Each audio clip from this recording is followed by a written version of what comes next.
Thank you, Susanna. Appreciate it. And thank you to everyone who's joined. I think right now we're about 60 folks are on with us. Obviously wish that we were in person so I could see everybody's face. Right now, the only face I can actually see is Susanna's face. And it's actually one of the reasons I've asked Susanna to join me on stage because otherwise it's just me and my computer, and it's really disorienting to present when you're just speaking to the camera and you don't have any other facial, faces to look at and to be able to kind of relate to. So, Susanna, thanks for joining. But in addition to that, Susanna is also going to help moderate any Q&A. So, I'd ask anybody, during the course of this session, please post your questions in the Q&A. And what Susanna is going to do, she's going to interrupt me along the way to try to turn this into more of a discussion. Obviously, if we were all live, that would be far more effective. We could just have people shouting questions out or raising their hands and interrupting me. It's a little harder in this environment, but certainly looking forward to the discussion. So why don't we go ahead and get into it? So I want to start here.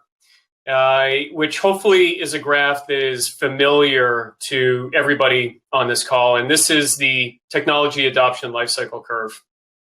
And for startups, identifying early adopters is really critical to helping you adapt and figure out how to sell and position your solution so that you can accelerate and deliver the necessary leap to cross the chasm to get you to the wider addressable market.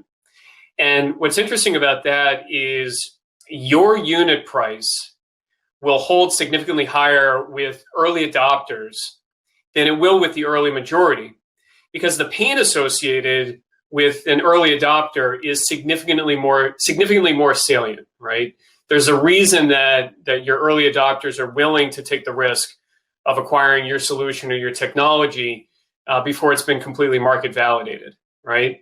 And so as an early stage company, you can't go out and do 1,000 deals a quarter, primarily because you can't even operationally support that, right? You don't even have the systems in place that would help you process that number of orders. So you're better off doing fewer deals with the maximum dollar value that you can. And that pays off as you move up the adoption curve, because you'll invariably see an erosion of your unit price, right? Because as you move to a group of buyers who don't necessarily have the same severity of pain, as competitive pressures increase and as the market shifts from underneath you, which inevitably does happen over time, you're going to need to address that unit price decrease with a significant increase in volume, right? But that price pressure is going to be twofold. It's going to be both external market forces and the market in general when you get to that early majority phase, but it's going to be internal as well.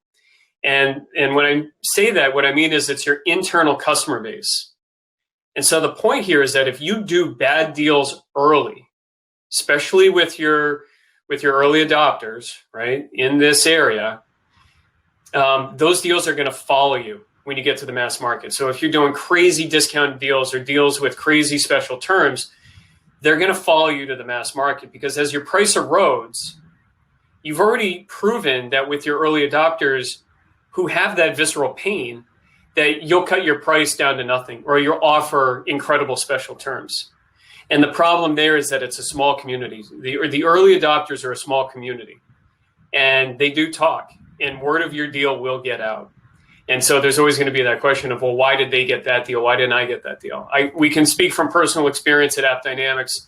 In the early days of AppD, our early adopters were actually the financial services customers. And there was a lot of chatter amongst those customers to what the deals were that they were getting. The other thing that happens is you get mobility of customers moving between organizations, and they bring with them knowledge of the deals that they've previously done with your organization. So the point of me sharing all of this is that the strategies I'm going to walk you through today work across the spectrum of this curve, right? If you look at where we are as a company today, AppDynamics, we're really selling to the late majority is where we are as an organization, right? And in a lot of cases, in fact, in some industries, to the laggards, right? But as a small company, you have to figure out who you're going to sell to early, being your early adopters, And then you have to hold the line on pricing and on commercial concessions for all the reasons that I just discussed. So on that, we actually have a question from the audience. When we talk about early adopters, Michael Katz is asking, how do we identify them? How do we identify those early adopters? We could do an hour-long session on identifying your early adopters. That is the hard work that you as a seller and, quite frankly, your organization needs to do up front to really figure out who are the folks that have the most salient pain. Who are the folks that are going to be willing to pay a premium for this product? Who are the folks that are going to be willing to take a risk on this product, right? In the case of App Dynamics, the problem that we set to solve, when the company was taken out of stealth mode back in like 2010, the problem that we were setting out to solve was monitoring in production environments at scale, just to kind of simplify what the problem statement was.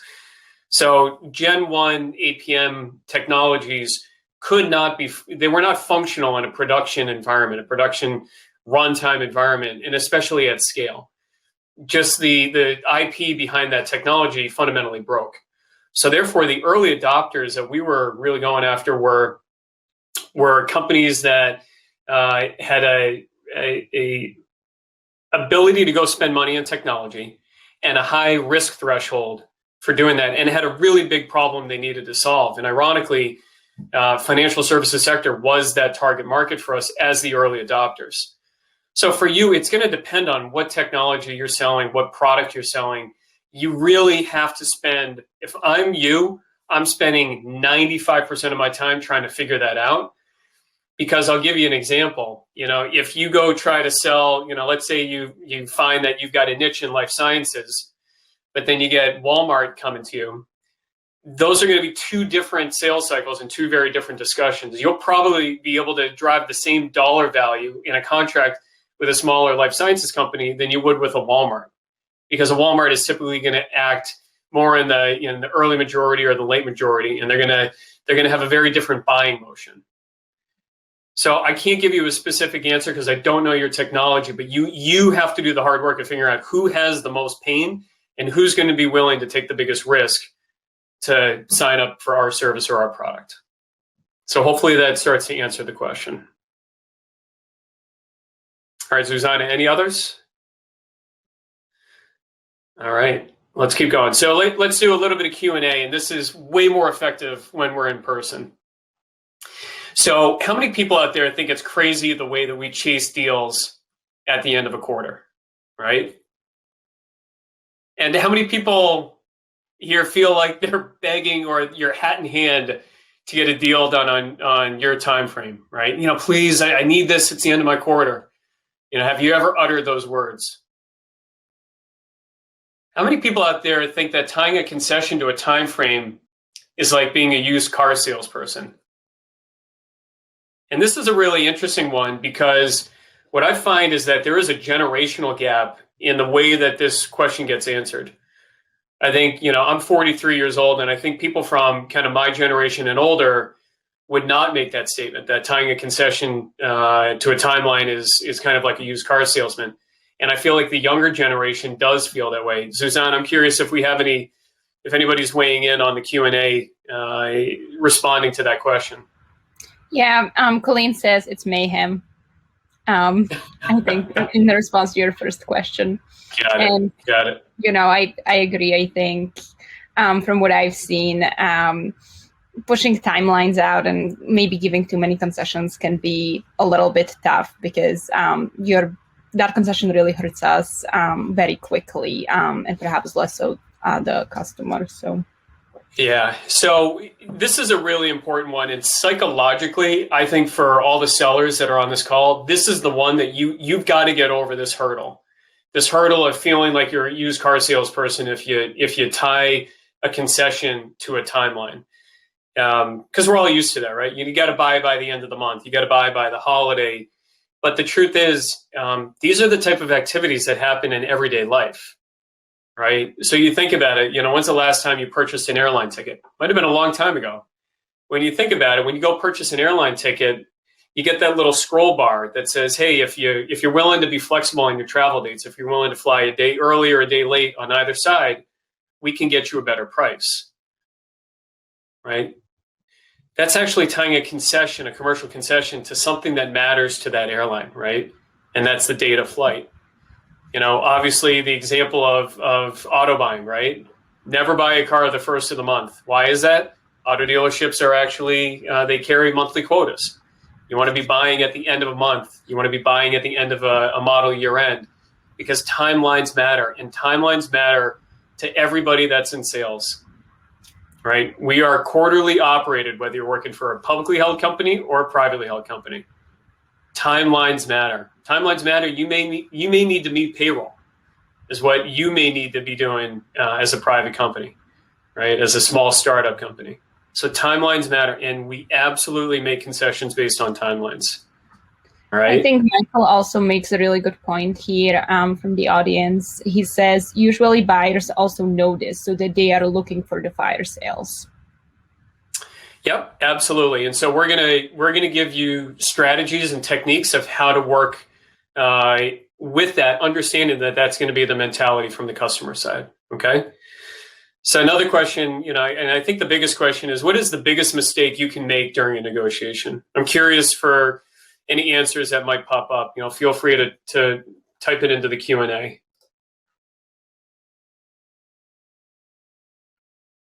What do you think? What's the biggest mistake you can make during a negotiation? See if somebody will put something up. Susanna, do you have a guess? You want to take a swing at this? I think here we go. We got lowering your price and lowering your value along with it, because the way I see people buying is that, if you tell me that something is worth, $5, and then suddenly we talk and you're giving it to me for, $2, then I'm kind of like, why would I ever pay $5 for your product? Maybe it's not that good. Maybe, it's not finished. It introduces that whole question of how much value is this really worth. So I think lowering the price early on is very something that is attractive to you as a seller, but it's also maybe something that you should be very thoughtful about how you do. So that's my 2 cents. But from the audience, we see things coming like making offers too early in the process, negotiating with yourself, discounts, not charging enough, negotiating on individual requirements before understanding all of the asks and variables, all of those. Yeah, so I think there's some good ones here. And I can now see the Q&A. So starting your price too early, saying no, not having a give to get, negotiating with a non-decision maker. Agreed. That's an important one. Michael Rojo, thanks for calling that out. You want to make sure that you know who you're negotiating with. Discounting to get the deal done. Peter raised that as a question. The biggest mistake that you can make during a negotiation is this, and it's allowing it to become personal. And we're going to spend more time talking about that in just a moment. Okay. So the final question on this Q&A is, which of the 3 whys do sellers struggle with the most? So there might be a number of folks that are not familiar with the concept of the 3 whys on this call.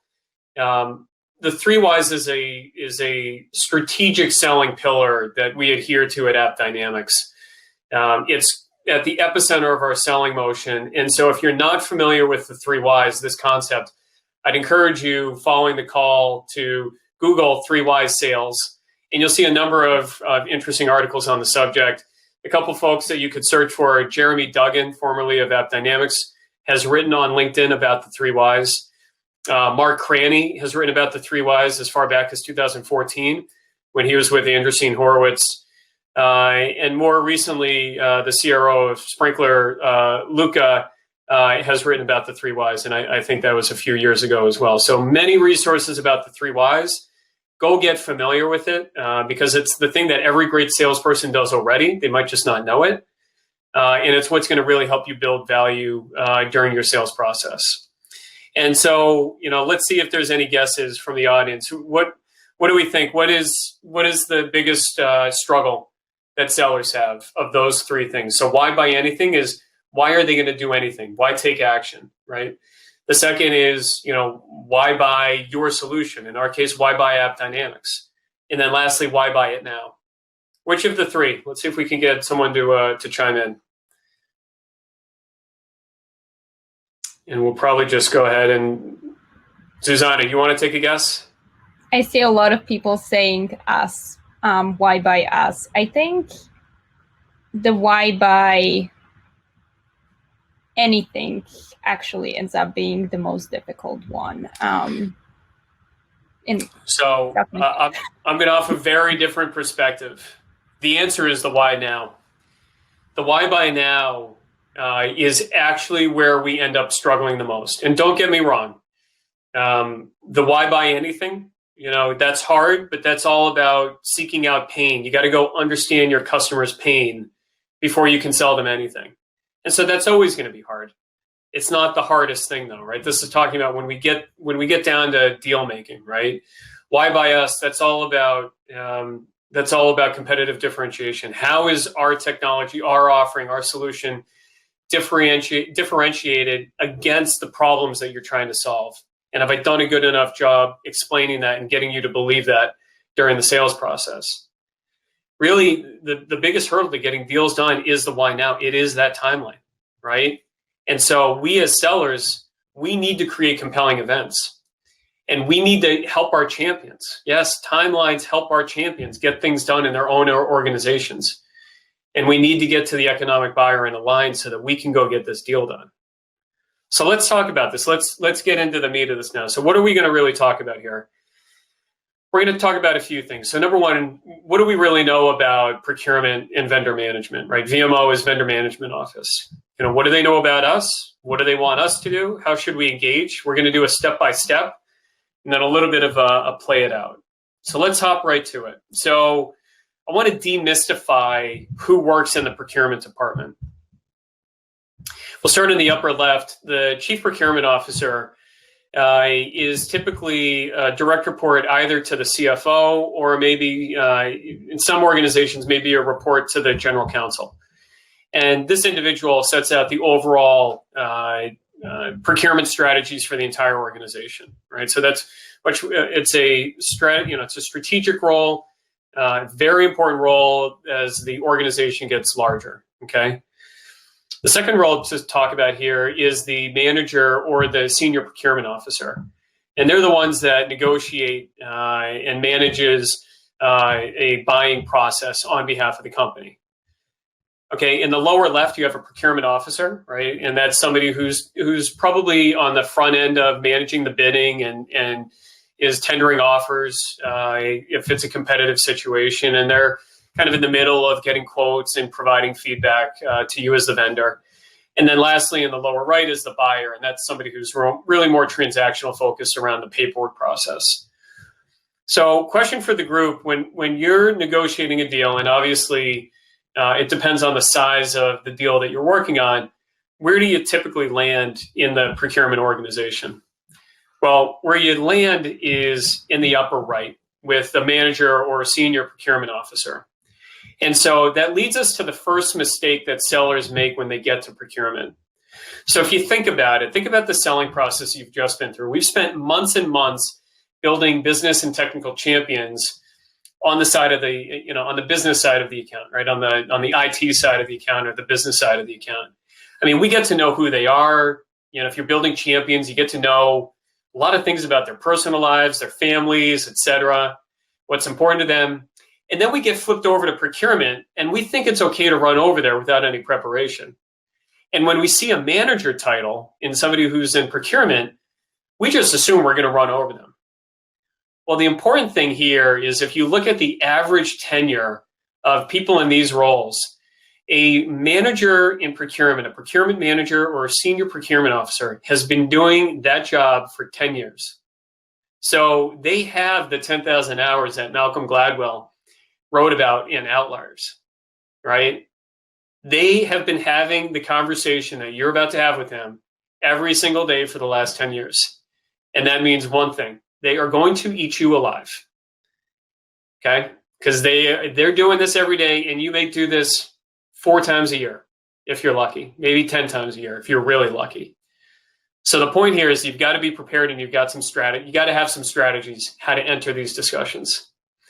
So let's talk about, what does VMO actually care about? What does procurement care about? So we're going to do this in as a comparison and a contrast to what salespeople care about. So if you think about it as a salesperson, what are we trying to do? We are trying to maximize the selling price, and we are trying to minimize the risk to our organization. And for procurement, they're trying to minimize the cost to their organization, and they're trying to maximize the risk the vendor will take as opposed to their organization. So we're actually a mirror of one another. And those are the commonalities. But there is one major, major difference, and that is the reward at the end. For salespeople, it's all about getting the bag, right? It's about getting the money, the commission check at the end of that deal. For procurement folks, that's not what it's about. It's about appreciation and recognition. And that is a major fundamental difference, right? Most procurement folks are not getting paid a commission on the dollars they save for the organization, right? That's part of their MBOs. That's part of what they're getting paid to do and what they're being tasked with accomplishing during the year. But it's really about the appreciation and the recognition. That's what most folks in procurement really care about. And when someone's in a role where their reward is recognition, they're going to take their job and their tasks much more personally. Okay? So these are things just to be thinking about. So let's talk about what is the job ultimately of procurement. So tell me if any of these sound familiar, if you've talked to somebody in procurement. It's to ensure that the rigors of the process are fair and upheld. It's to make sure that all providers are treated equally. It's to get the best value for their company. Right? Does that sound familiar to you? It certainly does to me. Oh, yeah. But here's the real, sorry, was there a Susanna comment or question? No, I was just going to say that absolutely. Like, asking or hearing about the rigors of the process is like, it really rings the bell. Yep, absolutely. But here's the real truth. And this is the thing to always remember when dealing with procurement. Their job is to literally procure the solutions that the business selects. So again, their job is to buy what the business asks them to buy. That's their job. So when you really think about it, that is a really hard spot. Because again, you've just spent months and months building champions and relationships on the business side. And you now have got them to the point where they're convinced that, hey, I want to move forward with this company, right? Now imagine that they take it and they say, all right, go buy that for me and do as good as you can, get the best price you can, but we really want this. That's a really hard spot to be in because you have the full advantage. You've just spent months working with this company. So they've got to find a way to back you up, right? They have to figure out how are they going to get you for the lowest amount of money and the lowest amount of risk. So how do they do that? How do they do that? So let's talk about what they know about us, right? Because what this does is this sets up what they're going to do to us. Okay, so what do they know about us? They know how we're compensated, right? They know our time frame, right? Either we've told them that or they've figured that out on their own. Okay, they know our time frames. They know you want the deal. When you're a salesperson, what do we want? We want the deal. Give me the deal. They know way more about us than we know about them, right? Because think about it, that whole world of procurement and VMO is just such a black box to us. They also know that we're a perishable product. I mean, they know that salespeople can get fired if they don't get the deal done, right? If they miss their quota, if they miss their year. So they know we're perishable. So what is this all saying? What is this all coming to, right? They are counting on us to freak out, pure and simple. That's what they know about us. They're counting on us to freak out, and they're going to set us up to do that. So how are they going to do it, right? What do they want us to do? So they're going to want us to get emotional. This is the number one play that's run by somebody in procurement. If I were in procurement, this is exactly the number one thing that I would do. I would get this emotional. So how do we get a salesperson emotional? Here's one technique. They say, you're no longer allowed to talk to the business. You are only allowed to talk to me. You are now cut off. I know you spent months and months building relationships with the business. You're not allowed to speak to them anymore. All your communication has to come to me. If you go around me, if you go contact anybody inside the organization, you will automatically be disqualified from earning the business. Who's heard that before? I have. I've been told that by procurement, right? What's another thing they do? They're going to want every option. This is great. I'd like to see this as a 1 year. I'd like to see this as a 3 year. I'd like to see this as an escalating contract where we get to step into higher volume over 3 years. Okay, now that you showed me those options, let's go take the best of one and the best of three, right? They're constantly going to be asking you for data. And one of the reasons they're asking you for more and more data is that they're trying to find inconsistencies in your data that they can exploit. But by asking for more data, they're also making you start to pull your hair out saying, how many options do I have to present here? The other thing they're going to do is they're going to stage you. Getting staged in a negotiation means essentially establishing a new baseline. So let's say your initial offer was $100,000 and you concede down to $90,000. Well, they say, great, okay, $90,000. That's our new negotiating point. We're going to negotiate off of $90,000 now. And they basically forget the fact that you already gave them $10,000 off. That's what getting staged is when they set a new normal. You make a concession, and then they set that as the new normal and continue to negotiate from there. That's a very common tactic nowadays with procurement. They also know that deal fatigue plus quarters passing equals pressure. This gets back to the concept of us being perishable products. So the point here is there are all these tactics that they're going to do to drive us nuts, to get us to be scared that we're not going to win the business, that there's competitive offers out there, that they've looked at our price compared to the competition, and we are significantly higher. They're going to tell us, yeah, I don't know if you're going to be able to get the deal on the timeline you want it, right? You might maybe at some point in the future, but probably not now, right? Or, there's budget issues. We just found out there's a budget issue. We're not going to be able to maybe move at the timeline you expected. These are the things they do. And the whole goal of this is to get you emotional. Okay? So if we know that they're trained in these techniques, this is stuff that they teach in VMO training. This is what they teach people. Okay? So how do we engage? What do we do? So the first step is this concept called optimistic apathy. So again, what's the first thing they're trying to do to us? Right? It was on the last slide. They're trying to get us emotional. And how do they do this? Once again, the deal's not going to happen. I don't care about your time frame. I've looked at your proposal. I've got to tell you, you're 3x what your competition is willing to charge us. Right? They're trying to get you emotional. And why do they want this? Because you being emotional is going to play to their advantage. Okay. And again, we got to go back to what their job is. Their job is to procure the solutions that the business has already selected. So they've got to find a way to get the edge. And the way they get that edge is by backing us up. Because once again, they're in a terrible spot. If you just think about it, logically, I need you to go buy this because we want it. And we just spent months making sure that this was right for our business. Like, okay, like how am I going to now convince that person to give me a better deal? I'm going to rattle their cage. That's what I'm going to do. And I respect the hell out of it. I think if I were in their shoes, I would do the exact same thing. Okay, so what does optimistic apathy actually look like? And so the truth is, the way that we handle this is we agree with them. And so, one of the things that I commonly find myself saying when I've got somebody in procurement telling me, like, I just don't know if we're going to be able to get this done, this is not looking good, my response is real simple. I just say, I'd love to do something with you, but if we can't get it done, that's going to be okay.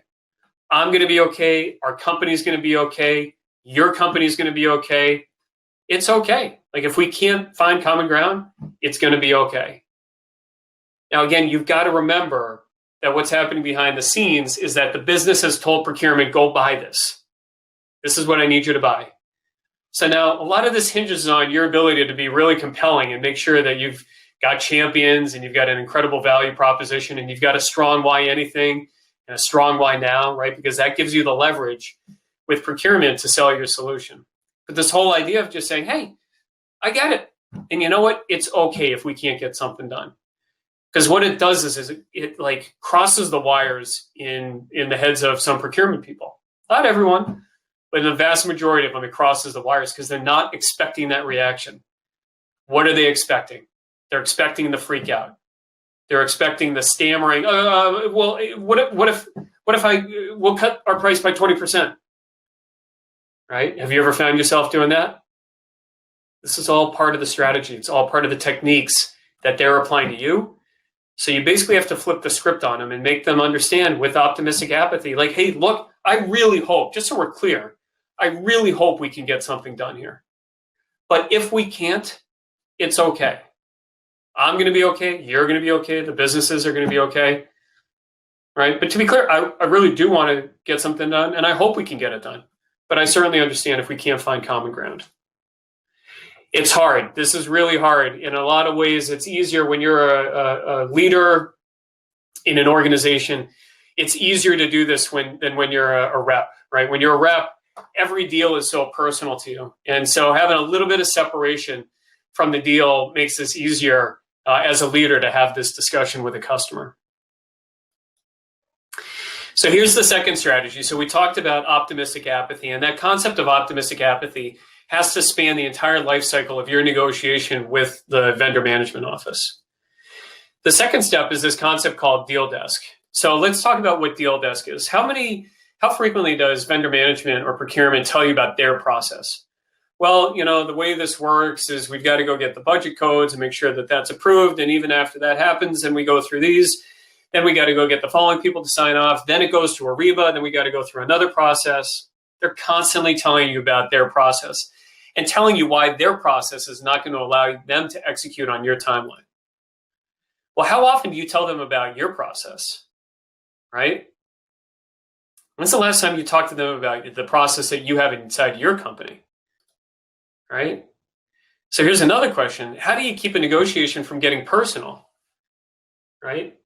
Because that's something we've talked about. You don't want it to get personal. You want to keep the emotions out of it, right? And the answer is the deal desk narrative. So let's actually play this out, okay?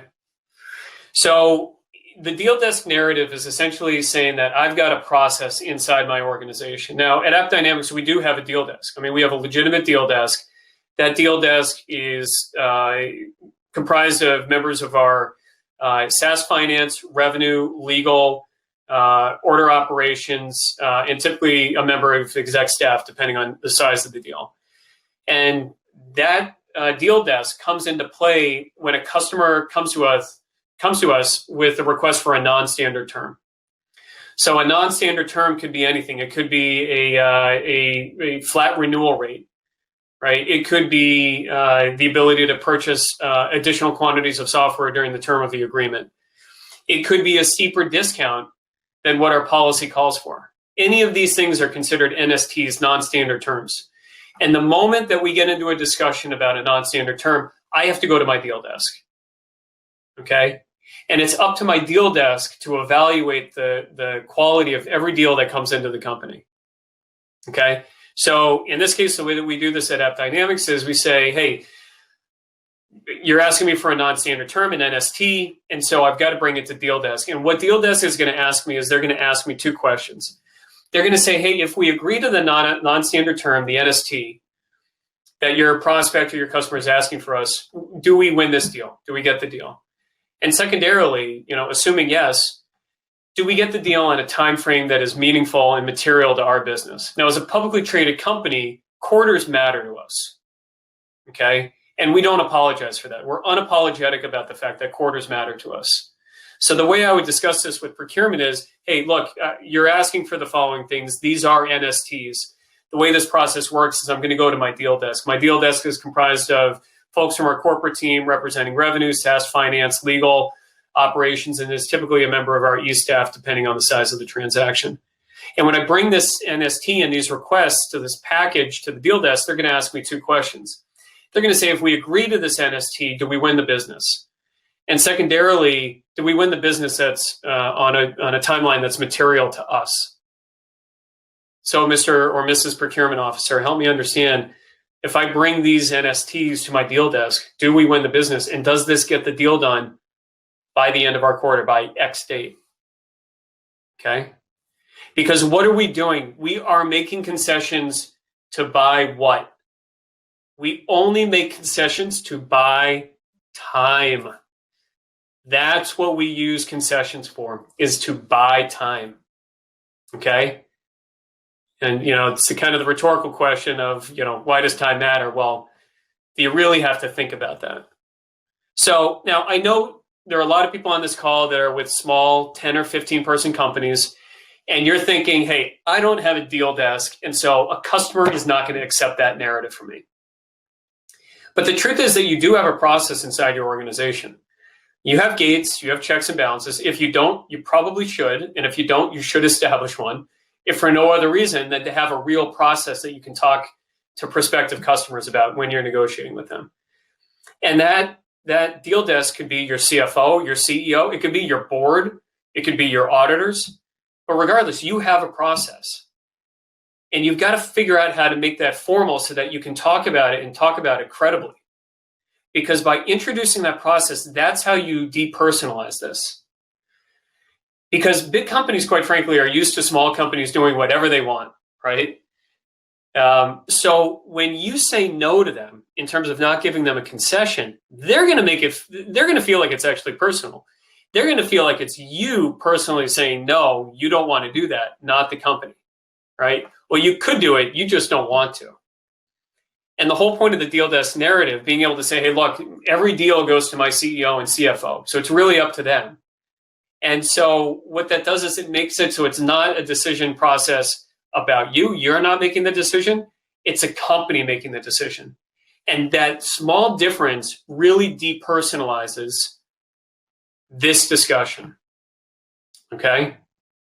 And big companies are constantly telling you what they can and can't do based on their processes.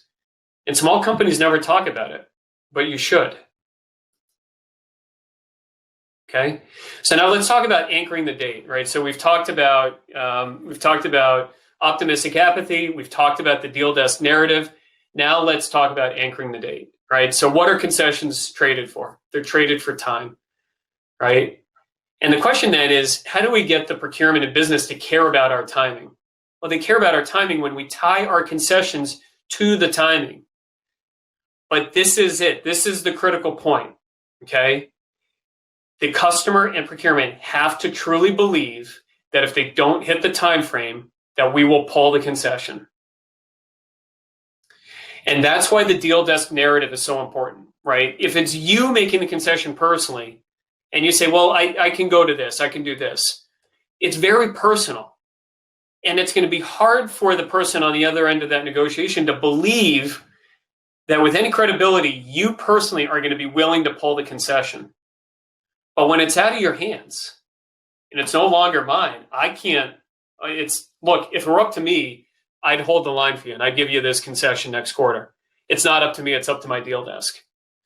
You have now removed yourself from that decision process, and it brings so much more credibility to the discussion. The other thing you have to be willing to do, if a customer slips the timeline, you have to be willing to take the concession away. And that's the truth. So this is all about believability, and you have to believe it, and you have to be willing to do it. And I'll just give you an example. I was working on a multi-million-dollar deal with a very large tech company on the West Coast.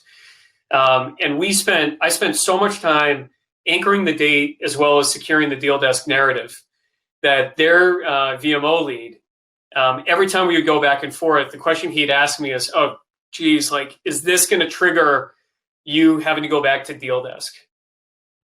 So the point is, if you can tell this story, first of all, it has to be truthful. Don't bullshit about whether or not you have a deal desk. If you don't have one, go find a way to create something inside your organization so that you can speak to it for real. But tell the story with integrity. Tell the story with truth. Be compelling about it, and then just stick to the story. Make it not about you personally. Make it about the deal desk. And if you repeat that narrative, trust me, VMO will believe it. They'll buy into it. But it's got to be real for that to work. And that's how you anchor the date, right? And you want to start anchoring the date. The truth is, you want to be anchoring the date as early in the sales process as possible. I think one of the problems we run into is that we tend to anchor the date way too late in the sales process. Okay. And again, this narrative works where other time frame narratives haven't, because it combines these three concepts, right? It's the optimistic apathy. Hey, I'd love to get something done with you, but totally get it. If we can't, we're going to be okay. You're going to be okay. The deal desk, which depersonalizes, right? Depersonalizes the fact that the decision is not up to me. It's up to this entity, this thing that you can't get angry at me about. You can get angry at the company about, but then again, how do you get angry at a company? Because it's not a person, right? So it depersonalizes the negotiation. And then you're anchoring the date where your commercial concessions are tied to that time frame. The other thing that anchoring the date does do is it actually helps your champions. Your champions, if they're true champions, they want to get a deal done. They're looking for reasons to get deals done in their organization. They're looking for reasons why to take action now. And so what we're doing is we're creating compelling events for them to go action. Let me just pause there for a moment. I've been talking for a while. I'm just looking at some of the Q&A that's come up. I might be pronouncing the name incorrectly. Is it Andres? What about negotiating with the business leaders who make the decision? Do the same steps work with the decision makers? Because if procurement is there to execute the decision, the real negotiation happens prior to that step. It's a great question. The way that I would answer that is there are times where you are going to negotiate with the business. What you have to be aware of is, number one, this talk track works negotiating with business leaders as well, because business leaders more than anybody understand the importance of process in the organization, right? So most business leaders, unless you're talking to the CEO, can't go approve something themselves. They still need to go through a process. So they'll be able to respect the fact that you have a process on your side. The thing you have to always remember from a procurement perspective, you have to know the organization. Some organizations you can negotiate with the business and that's the final deal. Nowadays, what I'm seeing the trend being more and more is that even if you negotiate with the business, procurement is going to come in and they're going to want their bite of the apple. So always be aware that if you're negotiating with the business, somebody in procurement is probably going to want to get a victory as well. So you're going to need to save something for that give when you do get to procurement. So I'm hoping that answered your question. What are some of the ways to handle pricing decrease? I don't necessarily know exactly the context of that question, so maybe you can reply again with some clarification on that question. Nathan asks, if a proposal is accepted by the business, do you still need to negotiate with procurement? How much authority does procurement have? If senior management want to go ahead with the project, can they really stop the deal if they think it's too expensive? So I answered that question in my last response. You have to get to know the organization. You have to figure that out. And you actually have to have that discussion with the business themselves. And the simple way to ask that question is, hey, I'm happy to have a discussion with you about the commercial terms of this agreement. I just need to understand, where does your procurement team fit into this? Where does VMO fit into this? When do they get engaged? And when are they going to come looking for a bite of the apple? Because the truth is, like, if you've built a great relationship with the business, I'm going to give you the best deal that I possibly can. But if I give you everything that's in my arsenal and then I have VMO coming, I'm not going to be able to get it for them because if my deal desk isn't going to approve it. So we need to be on the same side of this negotiation. Like, I'll get you the best deal. That's my commitment. But I need something in the reserve tank to bring to VMO. I have that conversation all the time. I just had this conversation with a customer of ours on Tuesday. Just had this exact conversation because we're presenting our proposals and we're presenting them to the business. And I asked, hey, do I need to build in a buffer for VMO to go get a win when we get into this thing? So Nathan, I hope that answers your question. So again, we talked a little bit about the stage negotiation. It's where they're trying to reset a bar to negotiate from. And the way that you do that is you got to make sure, because what they're trying to do is they're trying to get you to forget about what you've already given, the original concessions.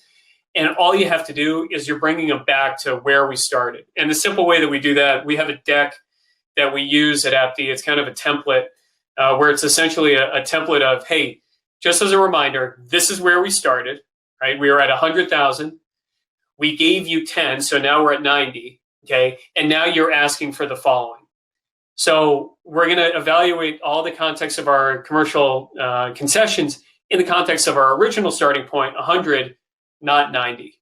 So it's just making sure that you're clearly articulating and reminding VMO of where you originally started. Okay, step 5 is the soft hold technique, and I know we're starting to get short on time here. Soft hold techniques. So what's one of the worst things that can happen with procurement? It gets personal, right? So how does that happen? How does a negotiation get personal? One of the ways it does is when one side believes they were promised something and they're not getting it. So here's a great example of how that happens. So if vendor management is negotiating directly or talking directly with a sales rep, they're going to say, hey, I would like X. And what does a rep say? What is always the response to that? Okay, let me go see what I can do about that. I guarantee you those words have come out of your mouth at some point in your career. I know they used to come out of my mouth until I learned how to run this playbook here, right? Let me go see what I can do about that. Any good procurement officer is going to take that as done. If he says, let me go see what I can do about that, then I'm going to take that one to the bank. He or she is going to be able to go get that done. So the soft hold technique is a technique where essentially you train your sales reps with two things. Number one, you got to understand the deal desk narrative because it feeds into the deal desk narrative, which is, hey, look, we have this deal desk process in our organization. Let me explain it to you. We have deal desk staffed by these members of our corporate organization. And, look, what you're asking for, I've never seen us do, quite frankly. So, look, what I commit to is I'm going to bring it to our deal desk. But here's what's going to happen. When I get to deal desk, they're going to ask me 2 questions. They're going to say, hey, do we get awarded the business if we agree to do this? And secondarily, do we get awarded the business on a time frame that's material to us? So again, it takes it away from, hey, let me see what I can go do about this. And it reorients the whole concept back to the deal desk. And we call it the soft hold because you're not saying no, you're not saying yes, and you're not saying, let me see what I can go do about it. You're framing it as, hey, let's see what the organization will make a decision to do with this. I will present it back to the organization, but I'm just telling you, I don't know if we're going to be able to do this. That's the soft hold technique, and it is highly, highly effective. All right, so in conclusion, right, here's kind of the punch list of how we should be running our negotiations. Okay, don't assume that you know anything about their procurement team. Number 2, don't be afraid to slow it down. Here's a couple things. I will never take a call with procurement if I'm unprepared for the conversation.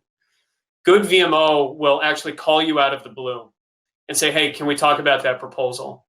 They're doing this because they want you unprepared. They want to catch you in a moment where your head's maybe not entirely in the right place to have that discussion. I will never take that call. I will always say, hey, look, I'd love to have this discussion. Unfortunately, I'm on the move at the moment, so I can't talk right now. Can we schedule time to talk? Slow it down. Don't get excited to speak to procurement. So many salespeople, they get the call from procurement. It's like, hey, I'm so close to getting this deal done now. I can't wait. Yeah, I'd love to talk to you. Let's talk about getting this deal done right now. Don't do it because you got to make sure that you're prepared. So slow down. Don't be afraid to say, hey, can we schedule time when I'm actually in a position to go have this? I'm out. I'm with my kids right now at the park. It's the joy of working from home. I'm just not in front of my machine right now. Can we talk in 20 minutes?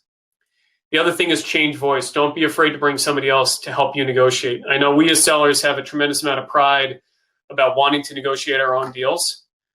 Making sure that you have somebody else in your organization that you can work with who can help you and be a change of voice in a negotiation is super important. All right, we talked about optimistic apathy. We talked about the deal desk narrative. We talked about anchoring the date.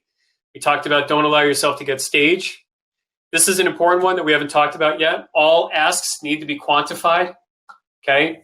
How many times have we heard from procurement, I need a better deal? And then what you do is you bring it back to deal desk. Hey, that's great, and I would love to get you a better deal. Here's the problem. As I've explained to you, I've got to bring this back to deal desk. My deal desk doesn't operate in terms of better or higher or lower.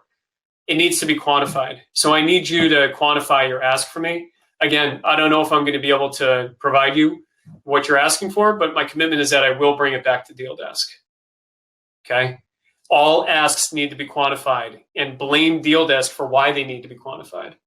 Okay? You need the customer to tell you what they're looking for. Otherwise, it's a constant guessing game. We're leveraging the soft hold technique, right, that we just talked about. And lastly and finally, you've got to realize when procurement stops negotiating. Great procurement will not stop negotiating until you say, we're done. No, we got nothing left. I got nothing left in the tank. Good procurement will always keep going until you finally say, no, we're done. I have nothing left to offer. This is the deal. Again, I'm wildly hopeful that we can get this done, but if we can't, I completely understand as well. All right, so that was a very fast-paced rip through a lot of content in a very condensed period of time. Usually when we do this in person, we set aside at least 90 minutes when we're in a conference room doing this training. So let's open it up for Q&A. What questions do we have? So I have a quick question to kick things off. So how do you ensure that who you are working with as your business champion or a technical champion, how do you make sure they know how to navigate the procurement process? Because sometimes they also don't understand their own process very well. So how do you balance that and figure that piece out? Yeah, it's a great question, Susanna. I usually just start by asking the simple question, right? Can you help me understand, have you been through this process with your procurement organization yet? Like, have you ever bought software? Have you ever bought services? And if so, how does this work? Do you know who in procurement we're going to engage with? Do we know what that process looks like? Do we know how long it takes to navigate that process? If it's really a champion, if it's somebody that you've worked with closely, they should have no problem answering that question honestly. And again, that's all based on trust and respect and having that relationship. That's the only way that I know how to do it, Susanna, is you just have to have that discussion and ask the question. And then you have to figure out, do you believe what they're telling you or not? Usually if you ask that direct a question, you can tell pretty quickly if somebody knows what they're talking about. If they start tap dancing around it, you're going to assume that they don't really know what their formal process is, or they haven't been through it before, which means then it's like, hey, we've got to go navigate this together. Let's go figure it out together. Thank you. That was, I think, a really good explanation. We have a question from Eileen, and she's asking, how do you know when to raise the pricing during the negotiations? When to raise the price during negotiations? Well, I would say that, Irene, thank you for the question.